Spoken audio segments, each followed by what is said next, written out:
Greetings, fellow fans of learning and higher education. This video will be the first in a series of short educational documentaries produced for this channel intended as a public service. Links to all source material will be in the description. The outline for today's lesson is as follows. 1.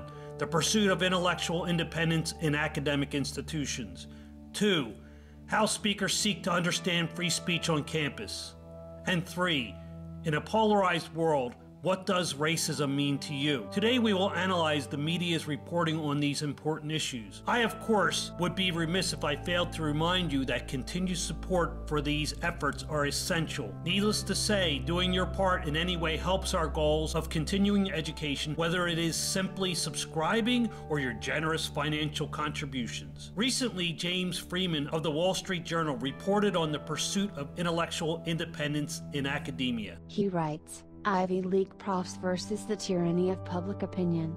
A few brave scholars urge students to think for themselves. With such a catchy headline, one can't help to desire more information regarding this topic. At last there's an encouraging message of intellectual independence, and from the Ivy League of all places.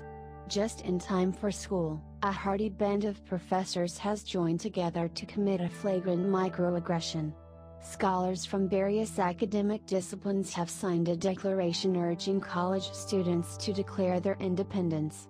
Specifically, the participating scholars warn about the vice of conformism and offer to each student headed off to college advice that is both simple and clear: think for yourself. One has to stop and wonder why this advice is needed at all. You would have to imagine that being able to listen, learn, question, and process new information would be one of the hallmarks of higher learning, if not learning altogether. Some, if not all of the 15 signatories are probably a little bit amazed that their message even needs to be said at institutions supposedly dedicated to learning.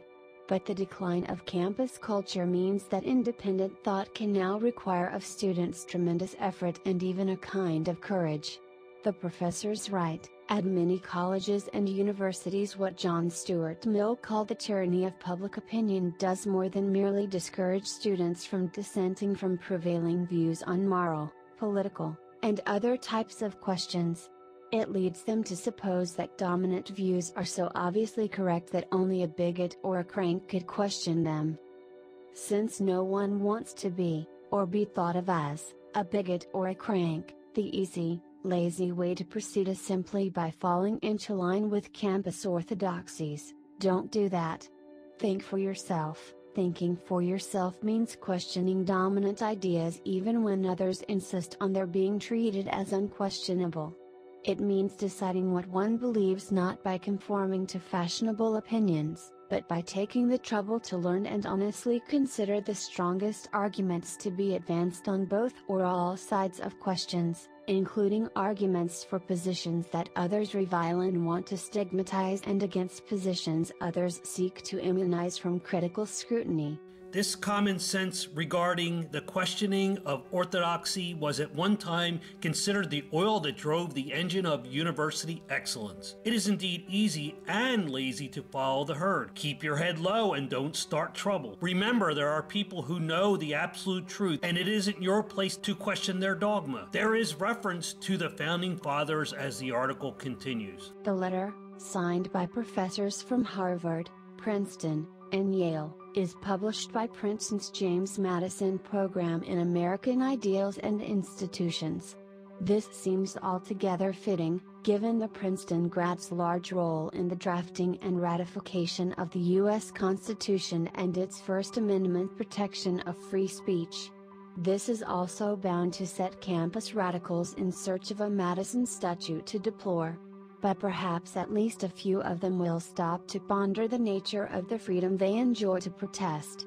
They might also reflect on this week's message from professors including Princeton's Robert George. The central point of a college education is to seek truth and to learn the skills and acquire the virtues necessary to be a lifelong truth seeker.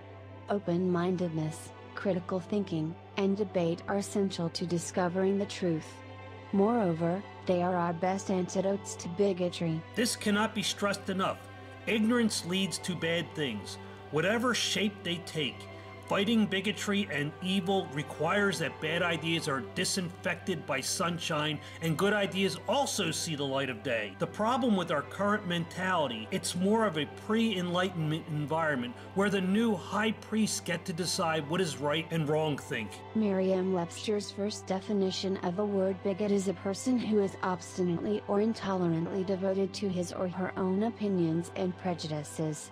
The only people who need fear open-minded inquiry and robust debate are the actual bigots, including those on campuses or in the border society who seek to protect the hegemony of their opinions by claiming that to question those opinions is itself bigotry.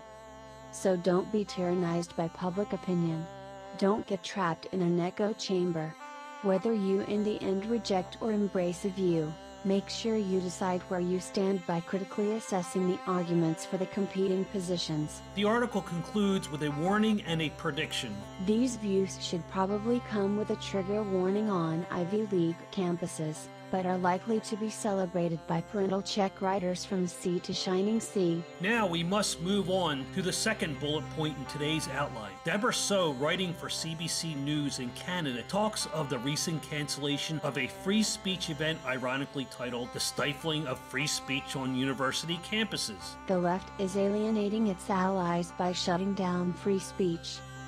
So-called progressives celebrated last week after Ryerson canceled an event featuring controversial speakers. Deborah So details for us the sordid cancellation of the Free Speech Forum scheduled in August at Ryerson University this year. The event was to be held last Tuesday and panel members included Jordan Peterson, a University of Toronto professor who opposes Bill C-16's mandate for gender-neutral pronouns, Gad Saad, an evolutionary behavioral scientist at Concordia University, Oren Amite, a clinical psychologist and Ryerson University sessional lecturer, and Faith Goldie, formerly of Canada's Rebel Media. Ryerson cited safety concerns as the reason for shutting the event down, saying in a statement that Ryerson is not equipped to provide the necessary level of public safety for the event to go forward. Safety concerns have obviously been heightened in the wake of the events in Charlottesville earlier this month. Deborah raises a question about the safety concern, reminding us that the organizer of the event said in an email that far-left groups including No Fascist TO had been harassing Ryerson's administration to cancel the event, calling the panel speakers Nazis. Once the event had officially been canceled, the group's anti-fascism rally turned into a celebration on Ryerson's campus. The people who called for and achieved the censorship argued that shutting down serious debate and a free exchange of ideas was in the best interest of marginalized people. It is, however, noteworthy to mention that the canceled event has been rescheduled for November, off campus, but alas, the champions of anti-free speech let it be known that they have clear intent to shut that down also. Deborah So concludes. Dictating what is and isn't acceptable speech sends a very clear message regarding who among us has the authority to hold an opinion. As groupthink continues to pervade, we must hold institutions and individuals accountable when they capitulate to these threats.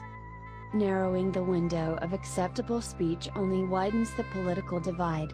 Those of us in favor of true liberty will continue to abandon the far left. We have no choice but to. We have noted the detestable tactics of the authoritarian left, and this dovetails nicely into our third topic. Why the left can let go of racism.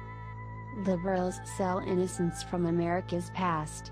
If bigotry is pronounced dead, the racket is over. What does racism mean to you? Is it the discrimination and repression of one people against another based solely on the color of their skin? If you agree with this rough definition, you may find yourself in the majority of people who understand words and that words actually have meanings, because without a common understanding of language, we are unable to communicate properly. If you are watching this, you are likely already aware of the attempted redefining of many words to suit social justice warriors' means. They say it is impossible for people of color or any other marginalized groups to be racist. That race is, of course, whites only, is prejudice plus power. This sounds to sane people all over the world to be a creation of a get-out-of-jail-free card to excuse abhorrent behavior. Shelby Steele writes, Is America racist? It used to be that racism meant the actual enforcement of bigotry, the routine implementation of racial inequality everywhere in public and private life. Racism was a tyranny and an oppression that dehumanized, animalized, the other. It was a social malignancy, yet it carried the authority of natural law, as if God himself had dispassionately ordained it. Having seen decades of struggle for civil rights in civilized societies and the vast achievements earned through blood and immense effort by many for what is considered by most a righteous cause, we are now scratching our heads over this new obsession by the regressives to take us back to a time that is no more. Shelby continues. Today Americans know that active racism is no longer the greatest barrier to black and minority advancement. Since the 1960s, other pathologies, even if originally generated by racism, have supplanted it. White racism did not shoot more than 4,000 people last year in Chicago.